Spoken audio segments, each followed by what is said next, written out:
E agora, enfim, o mais urgente sobre a reforma tributária. A emenda constitucional 132 de 2023. Eu vou tratar aqui com vocês, não da reforma inteira, a reforma é gigante, mas a gente vai trazer, e aí para quem já é nosso aluno do extensivo do passaporte, a gente vai trazer tudo atualizado até 31 de janeiro de 2024, né? 31 de janeiro desse mês, daqui a acho que uns 20 e poucos dias, né? 18 dias. O meu livro vai para a editora também nessa data. Eu pretendo gravar as aulas, ou pelo menos iniciá-las nessa data também, as novas aulas que serão alteradas. Todos os materiais vão estar atualizados até essa data, então vocês já veem aí que provavelmente eu vou passar algumas noites sem dormir. E aí vai estar tudo da reforma. Mas o que eu julgo mais importante da reforma para agora, para pelo menos para o primeiro semestre de 2023, para fins de concurso, são as normas com vigência imediata. Ah, professor, como assim? A reforma tributária ela tem vigência, tem normas com vigência que só se iniciam em 2027, em 2033. Tem regimes de transição que já se iniciaram desde agora. E tem normas de aplicação imediata. Desde 21 de dezembro de 2023 já poderiam ser aplicadas diretamente. Ou já podem. Eu entendo que essas vão ser as cobradas. Essas serão as mais importantes da Enio. PGRN não cai, reforma tributária, confere, tá? PGRN, o edital saiu antes, tudo tende a crer, pela análise do edital, que não cai reforma tributária na PGRN, mas cai na PGE São Paulo, tá? Antes de tratar do que eu considero mais urgente sobre a reforma tributária, que são as normas com vigência, e eu trouxe quase todas elas. Quais você não trouxe, professor? Eu não trouxe as normas com vigência imediata, que se referem a outras normas que precisam de regime de transição. Por exemplo, tem uma série de normas sobre repartição de receita, por exemplo, relativas ao IBS que tem vigência imediata. Mas a aplicação delas, no final das contas, só vai ser quando o IBS estiver realmente instalado e em prática. E isso vai demorar um tempo até lá. Mas eu trouxe para vocês as de vigência imediata. E antes disso, eu preciso explicar a lógica como um todo da reforma tributária para você até entender. E aí eu quero já também fazer um parênteses aqui para vocês. Não é um bicho de 7 cabeças.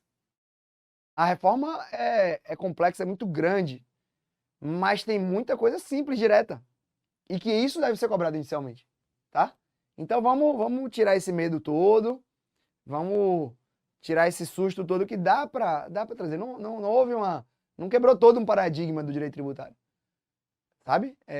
Na verdade, assim, um dos piores tributos era o ICMS, ele está saindo de cena. Ele vai sair de cena com o tempo. Talvez tenha melhorado a nossa vida. Por um tempo, não melhorou.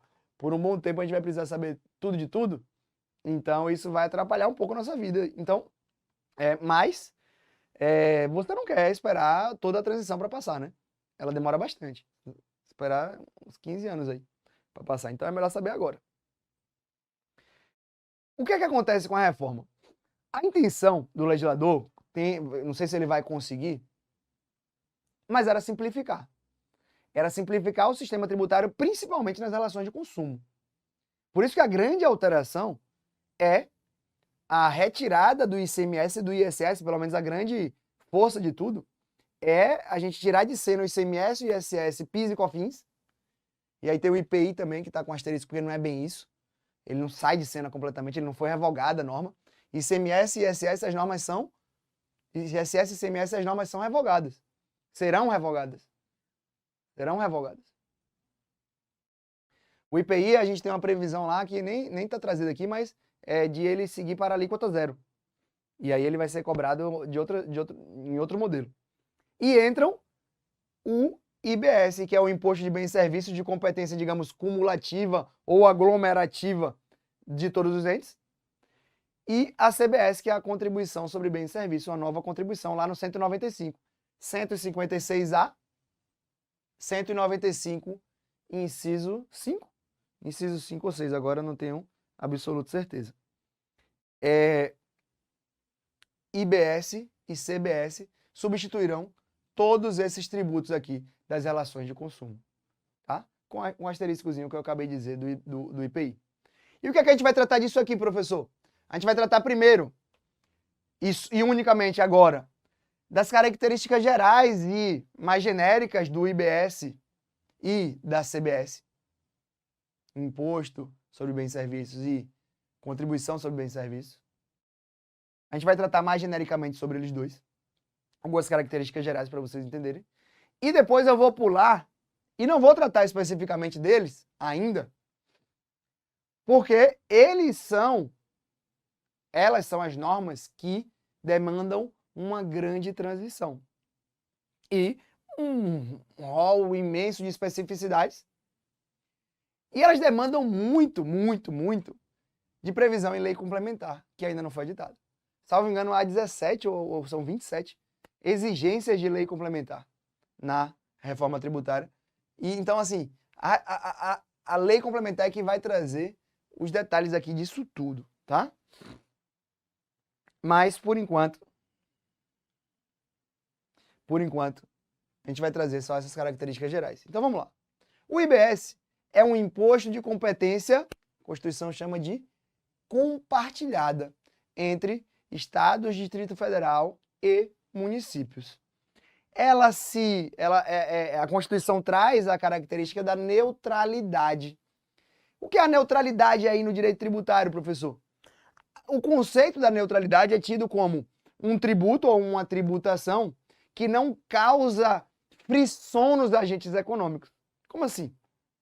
A ideia de neutralidade na tributação é uma ideia que se embasa num fator em que, ao tributar, você não exige alterações e modificações dos agentes econômicos para se adequarem àquela tributação. Ou seja, a gente não tem aqui a ideia de um caráter extrafiscal, a ideia de uma movimentação dos agentes econômicos para que consigam atuar no mercado conforme a tributação. Essa é uma das ideias do IBS, uma ideia de neutralidade. E a ideia também parte muito daquela busca por evitar a guerra fiscal, né? Então a gente vai ter em tese aqui um imposto que é de todo mundo. Vai dar bagunça, a gente sabe disso, que vai dar confusão do mesmo jeito. E o Constituinte, inclusive, o legislador constituinte, ele previu essas confusões, a gente vai trazer mais à frente. Tanto é que ele criou uma competência nova para o Superior Tribunal de Justiça, para julgar conflitos originários referentes ao IBS. Vocês vão ver. Mas ele trouxe a ideia de neutralidade. O IBS ele corrige uma grande dificuldade anterior do ICMS e do ISS, ao trazer em um imposto único a possibilidade de tributação como fato gerador de bens materiais ou imateriais, inclusive direitos ou com serviços. Vejam que se a gente tivesse essa previsão desde antes, a gente não tinha tido todas aquelas discussões a respeito do licenciamento de software, que foi decidida recentemente pelo Supremo. Vocês lembram, né? A favor dos municípios. Software de prateleira, se ali havia um serviço ou uma mercadoria. Agora no IBS a gente trata de material ou imaterial, inclusive direito. Tá? Então a gente traz tudo.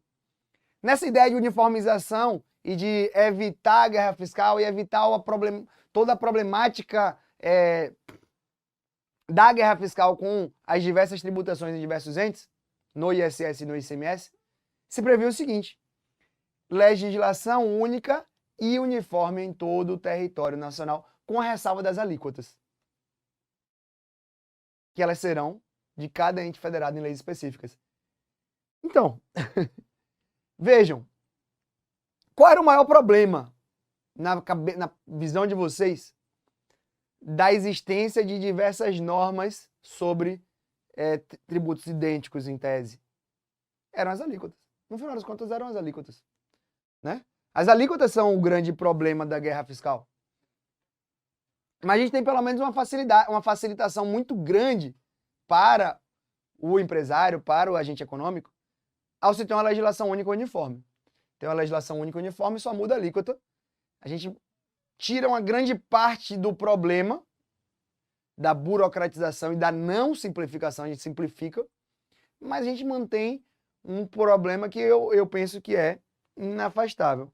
A alíquota, então, ela pode ser específica de cada ente federado, previsto em leis específicas, tá?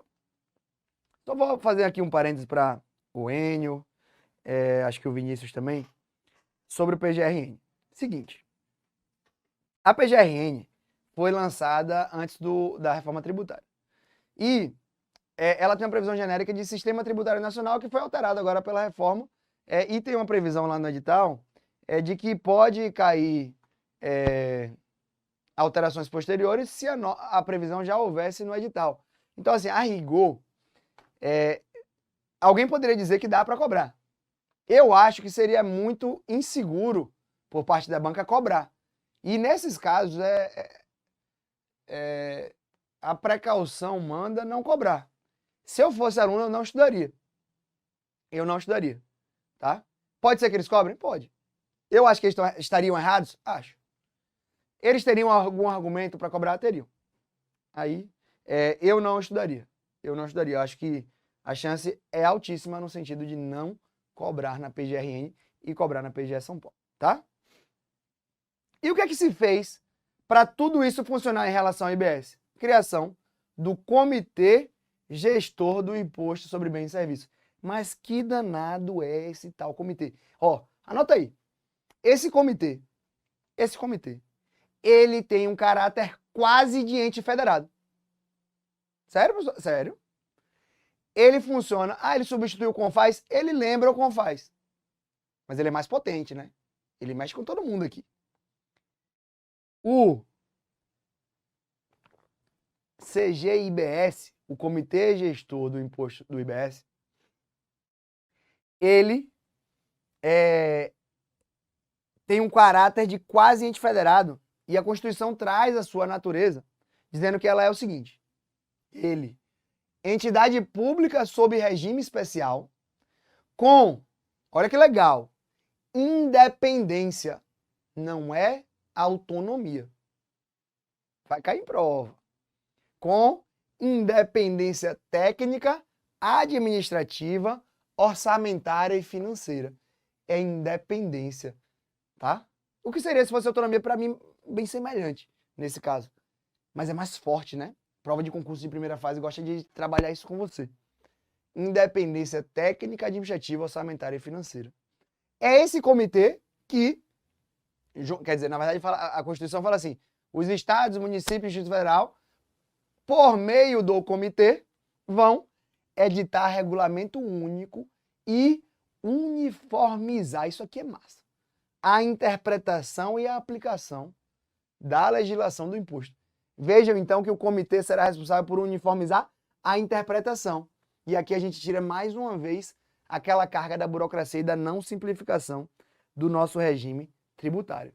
Então, esse comitê, ele é mais importante do que um monte de ente federado.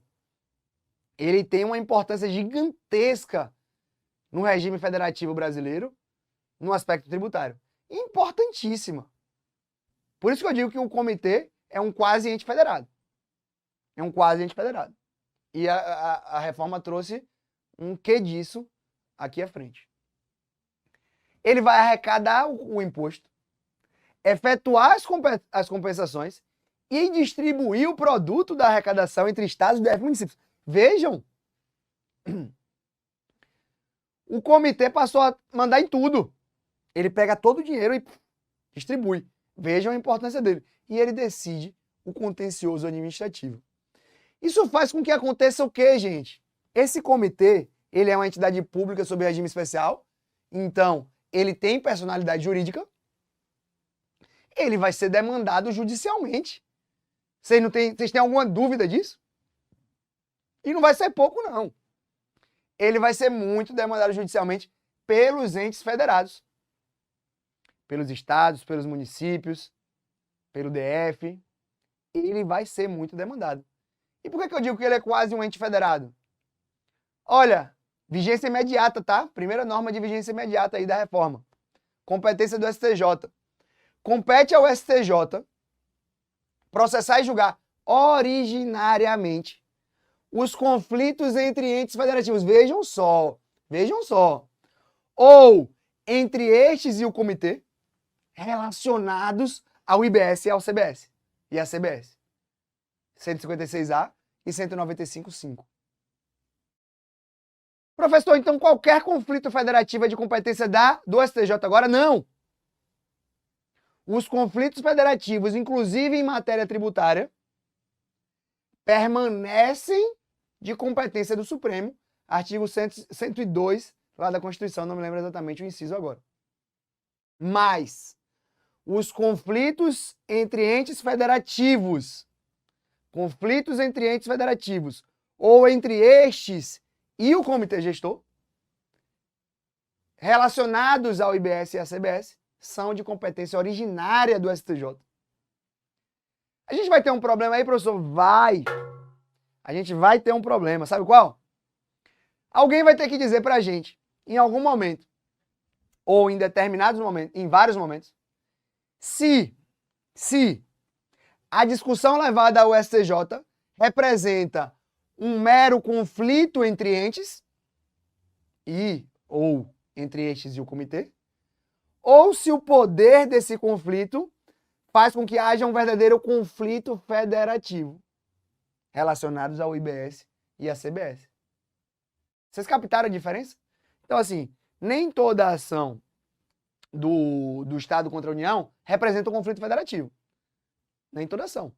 Já entrei com ação na Justiça Federal aqui para taxa que a União cobrou, taxa de aeroporto que a União cobrou do Estado. Não é um conflito federativo.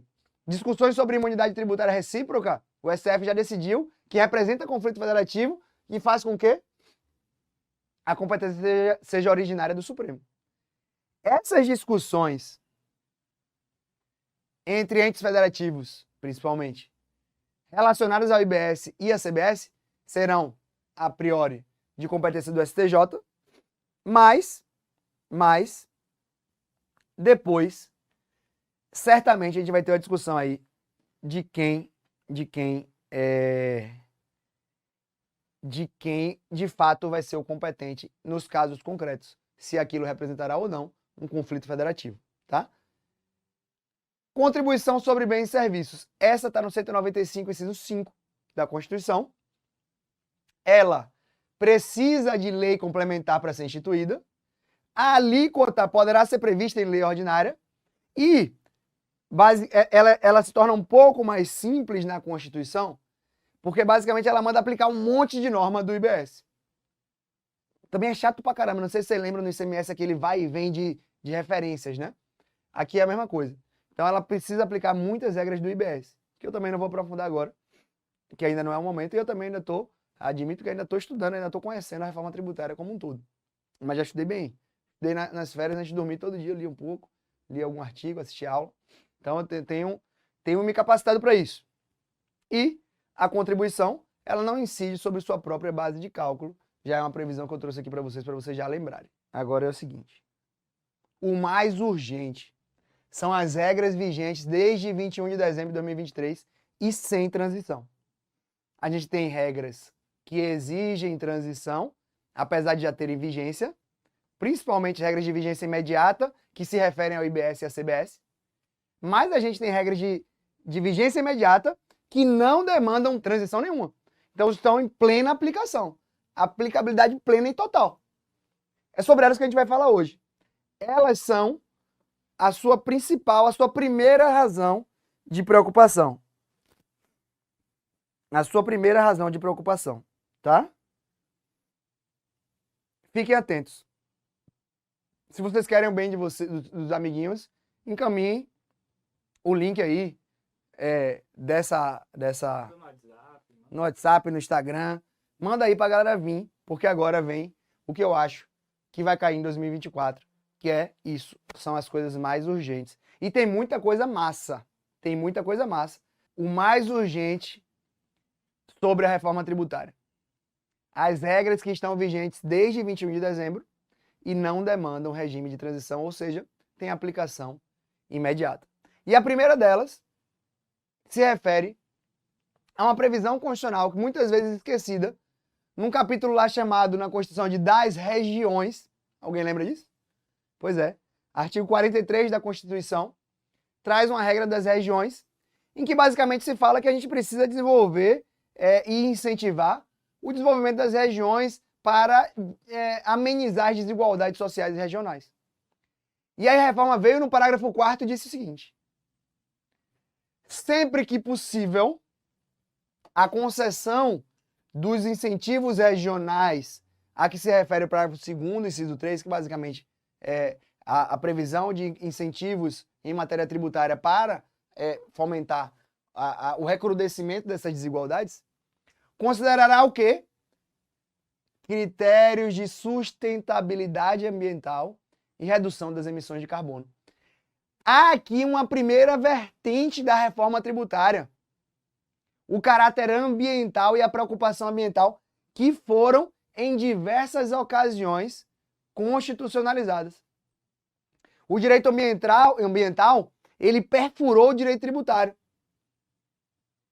Já vinha o fazendo em normas esparsas, e agora com a reforma a gente tem um fortalecimento da ideia de que a tributação precisa ter e observar esse caráter da sustentabilidade e aqui no caso se beneficiou também a redução das emissões de carbono.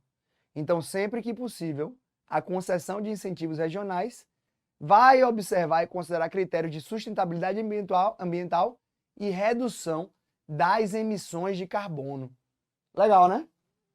Essa é a primeira norma que já tem cara de prova objetiva. A segunda norma, vejam que o constituinte sabe que o bicho vai pegar. Olha o que ele trouxe. O presidente do comitê gestor do IBS, ele vai poder ser convocado pela Câmara dos Deputados ou pelo Senado Federal.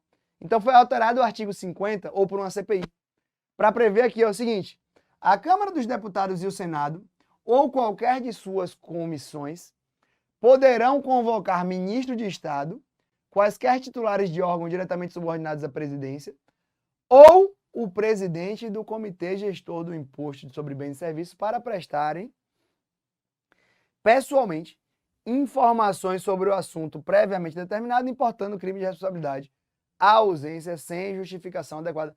Vejam a importância desse comitê e do seu presidente. Previsão, inclusive, na reforma de que esse presidente terá que ter notórios conhecimentos na área de tributação. Basicamente aí, não sei quem vai ser, mas vai ser um cara meio... não vai viver uma vida fácil, não. Vai viver uma vida complicada. Eu diria que vai ser necessário aí alguém realmente bem envolvido na área tributária e econômica para entender bem isso e para lidar com tudo isso.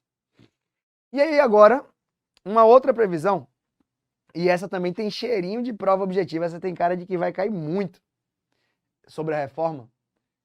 E eu acho, inclusive, que eu vou promover uma alteração no meu livro por conta dela. É a seguinte: eu já expliquei, e aí no curso eu explico muito isso, quando a gente trata das limitações constitucionais ao poder de tributar, são duas as limitações constitucionais ao poder de tributar: as imunidades e os princípios. Ah, o princípio é uma limitação? A real é que os princípios em direito tributário, eles têm um caráter muito de regra, né? É o princípio da legalidade. Qual é o princípio da legalidade em direito tributário? Não se pode instituir ou majorar tributo no ano em que a lei é editada. Princípio da anterioridade. Veja como ele é. Esses princípios eles têm um caráter bem concreto, né? Mais típico das normas, ou das regras, do que dos princípios em geral. E por isso a gente sempre debateu isso, que talvez eles não fossem princípios, né? Talvez eles tivessem só esse nome de princípio. E a Constituição não dá o nome de princípio a eles. Foi algo que foi trazido pela jurisprudência e pela doutrina. E aí vem a Constituição e a reforma tributária e traz novos princípios. Eu coloco uma interrogação aqui, porque eu não sei se eles são novos ou se eles são únicos. Talvez eles sejam os únicos princípios expressos tributários. Talvez não, eles são os únicos princípios explícitos tributários previstos na Constituição. E aí foi alterado o artigo 145, que é o começo lá do Sistema Tributário Nacional, para a inclusão do parágrafo 3º e do parágrafo 4º. E o parágrafo 3º traz os princípios do Sistema Tributário Nacional agora. Quais são? simplicidade, que é a tentativa, transparência, justiça tributária, cooperação, e vejam lá o direito ambiental chegando, e da defesa do meio ambiente. Simplicidade, transparência, justiça, cooperação e defesa do meio ambiente. É o STJ, simplicidade, transparência, justiça, e a Câmara dos Deputados, CD. Simplicidade, transparência, justiça, STJ, e cooperação e defesa do meio ambiente. STJ e Câmara dos Deputados. STJ-CD. Esse é o mnemônico que eu consegui criar até agora. Se alguém trouxer um melhor, tragam, por favor. Beleza? Tragam mnemônicos aí para esses princípios, mas tão fáceis. Simplicidade, transparência, justiça tributária, STJ, Câmara dos Deputados, cooperação e defesa do meio ambiente. Beleza?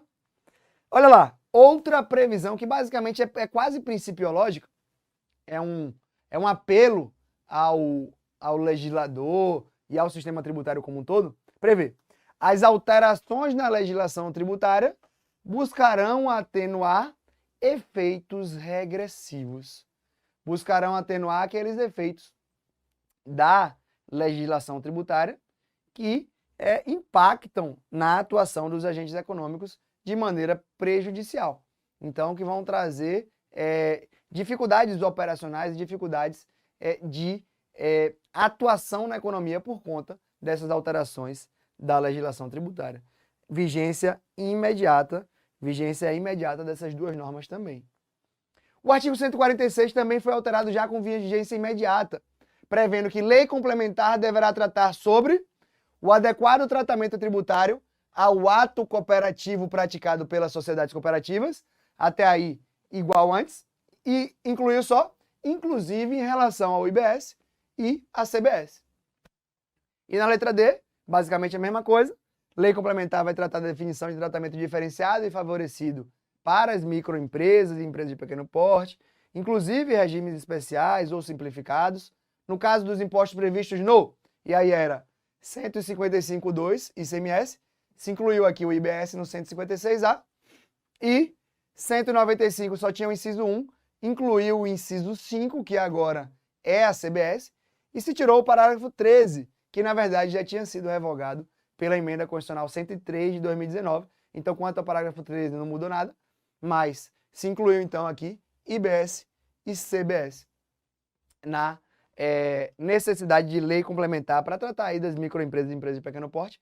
Então, assim, a lei complementar 123 vai precisar ser alterada. Inclusive, a Constituição, a reforma tributária trouxe várias especificidades que abarcam e esmiuçam um pouco o que essas leis complementares vão ter que trazer em relação às microempresas e empresas de pequeno porte. Olha aí. Agora, uma questão de primeira fase, que assim, eu colocaria só porque, tipo, o cara tem que saber, tipo assim, essa é a base. O cara tem que saber, e aí eu já vou dizer a vocês. COSIP, não é mais COSIP, agora é COSIP SP. COSIP SP, COSIP SP, COSIP SP. Contribuição para custeio do serviço de iluminação pública, agora é COSIP SP. Por que SP, professor? Segurança Pública. Como assim, professor? O que é que mudou? O que mudou foi o seguinte.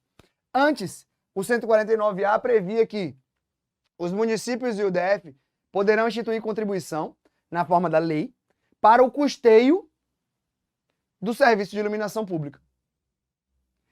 A reforma disse que não é só custeio, também é expansão e melhoria. A reforma trouxe custeio, expansão e melhoria. Custeio, expansão e melhoria, antes era só custeio. Custeio, expansão e melhoria do serviço de iluminação pública. E o que mais? E disse custeio, expansão e melhoria de sistemas de monitoramento para segurança e preservação de logradouros públicos. Observado aí os princípios da anterioridade anual e nonagesimal, 156, 1 e 3. Então, o que é que acrescentou? Expansão e melhoria, antes era só custeio, iluminação pública e agora também sistema de monitoramento para segurança e preservação de logradouros públicos, segurança pública ou segurança e preservação aqui no SP, como você quiser, como te fizer decorar melhor. COSIP SP, esse foi Essa é a siglazinha mais legal que eu consegui trazer até agora. Se alguém tiver uma dica também, uma melhor, me traga.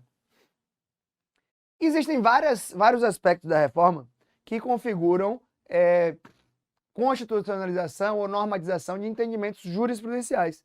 E um deles foi trazido no artigo 150, inciso 3b, que trata das imunidades dos templos de qualquer culto. Antes, na Constituição, estava lá, não se pode instituir e cobrar impostos dos templos de qualquer culto. Isso gerava um maior problema e gerou a necessidade da jurisprudência de dizer, olha, não é bem templo de qualquer culto, vamos observar o vetor axiológico aí, que é, de fato, a liberdade religiosa. Então, basicamente, as entidades religiosas tinham essa imunidade, já tinham, só que agora está na Constituição. Entidades religiosas e templos de qualquer culto, acho que quis deixar bem claro, porque se só coloca entidades religiosas e tira o templo de qualquer culto, alguém vai dizer, não, agora então o templo está fora, a propriedade está fora. Então se manteve os dois, por mais que eu entenda que isso torna a coisa redundante.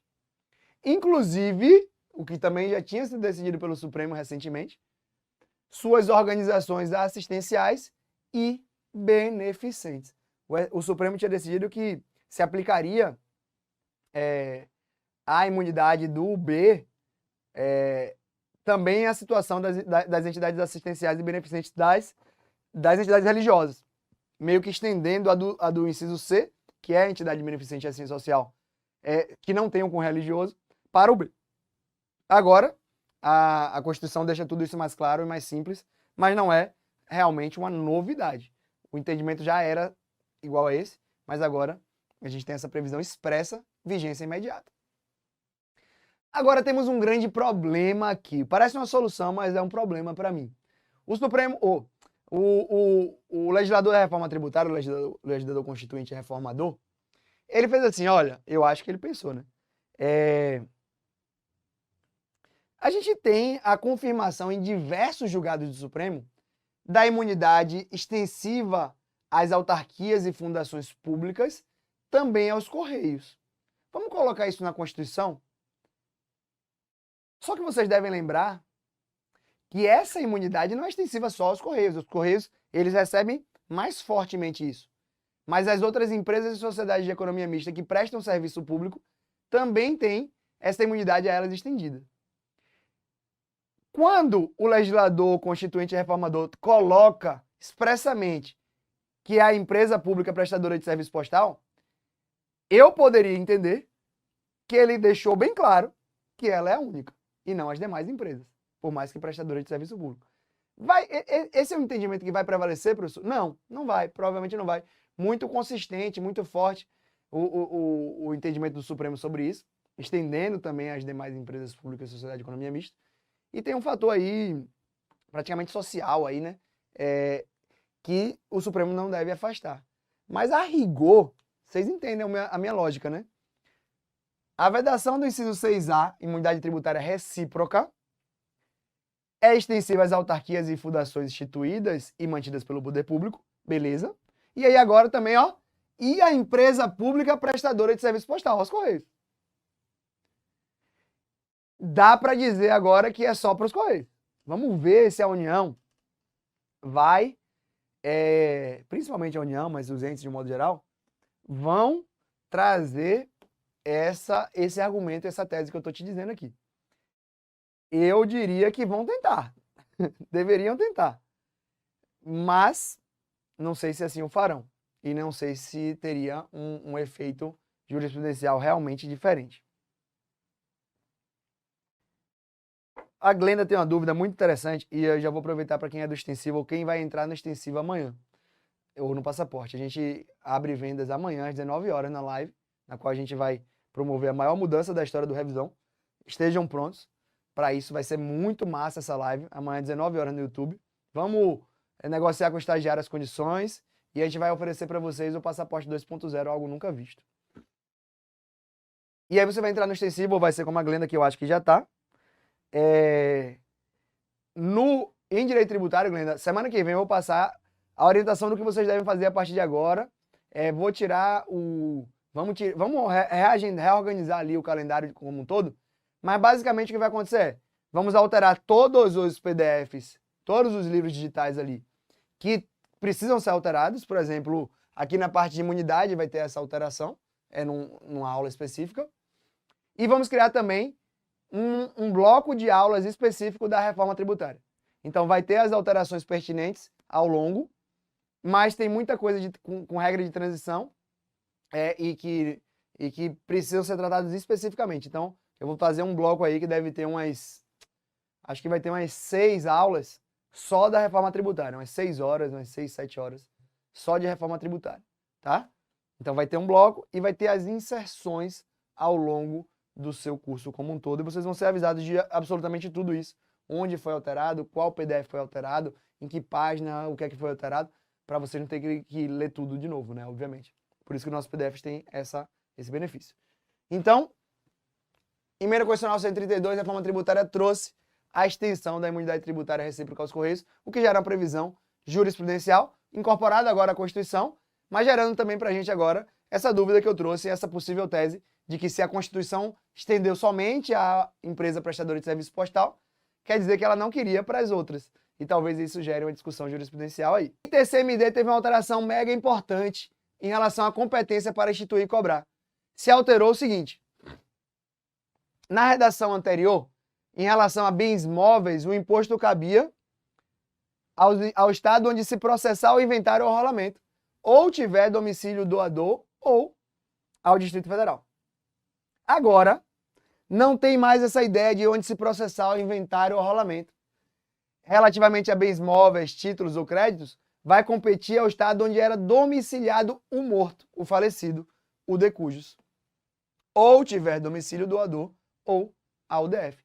Então, relativamente a bens móveis, títulos e créditos, compete ao estado onde era domiciliado ao de cujos, não valendo mais aquela regra de processamento do inventário. Onde era domiciliado o de cujos, ou tiver domicílio, o doador, tá? Leidson, ninguém sabe o que é grande fortuna ainda, né? Isso vai ter que ser trazido em lei complementar também, que o GF precisa ser instituído por lei complementar. Beleza?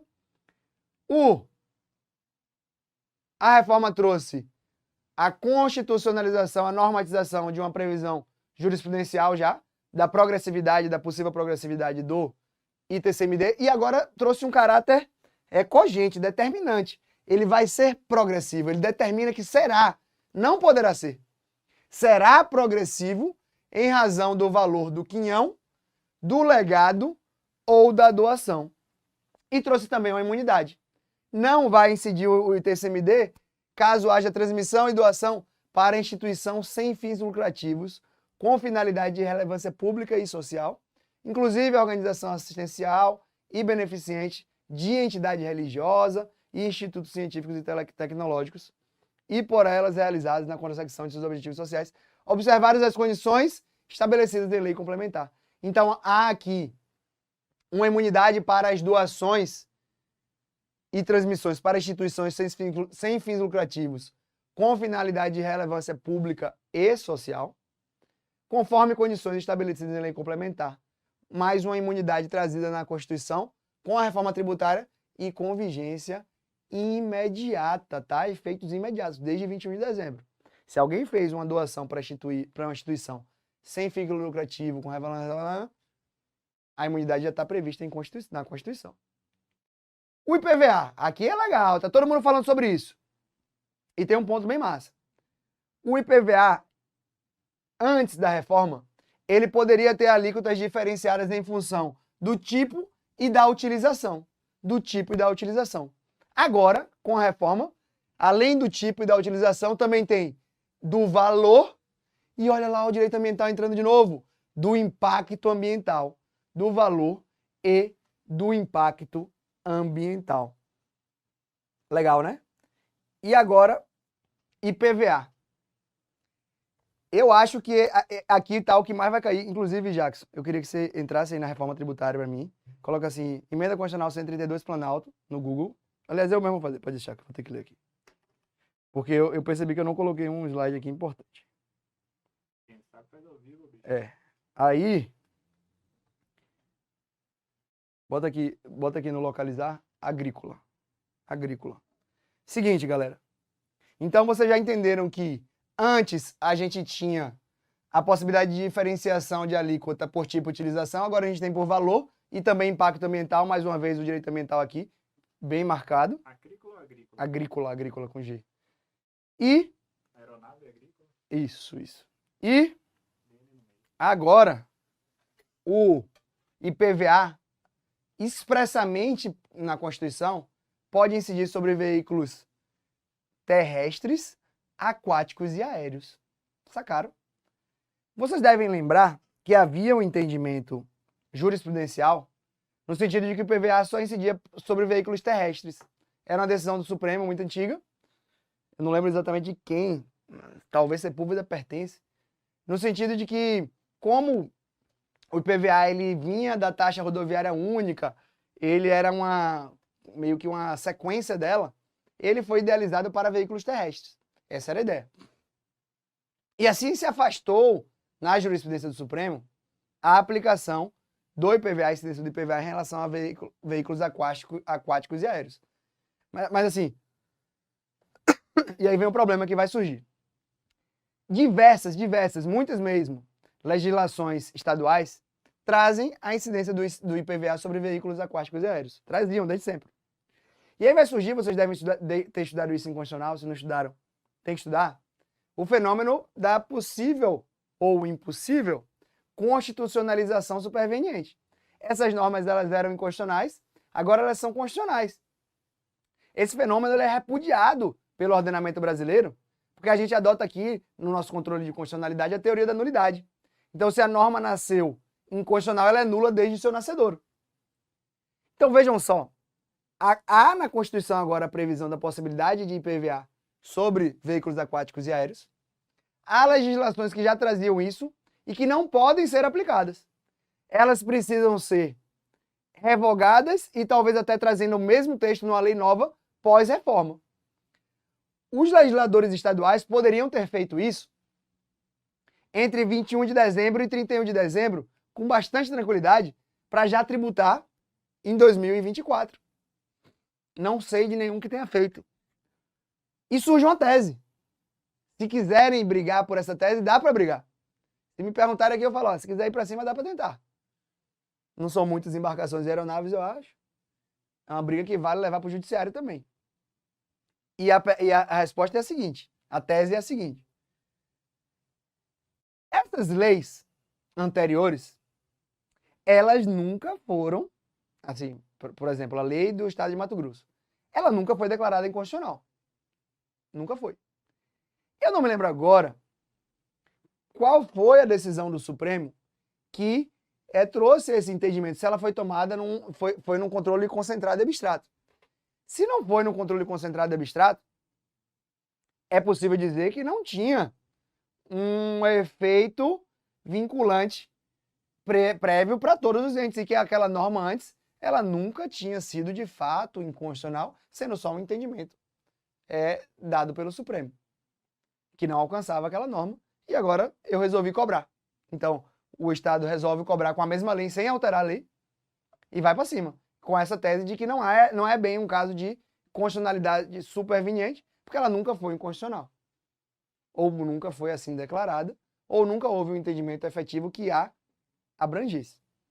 É uma tese, eu diria que não vale a pena, é melhor simplesmente instituir a lei, mas, eventualmente, na análise financeira e econômica do direito, se tiver um grande benefício, talvez valha a discussão. Beleza?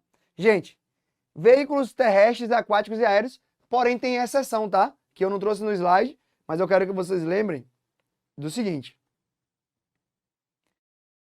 Ele vai incidir sobre veículos automotores terrestres, aquáticos e aéreos, excetuados. Isso já está na Constituição, pode entrar lá. Aeronaves agrícolas e de operador certificado para prestar serviços aéreos a terceiros. Ou seja, o agro veio forte e falou assim, me ajuda, né, papai?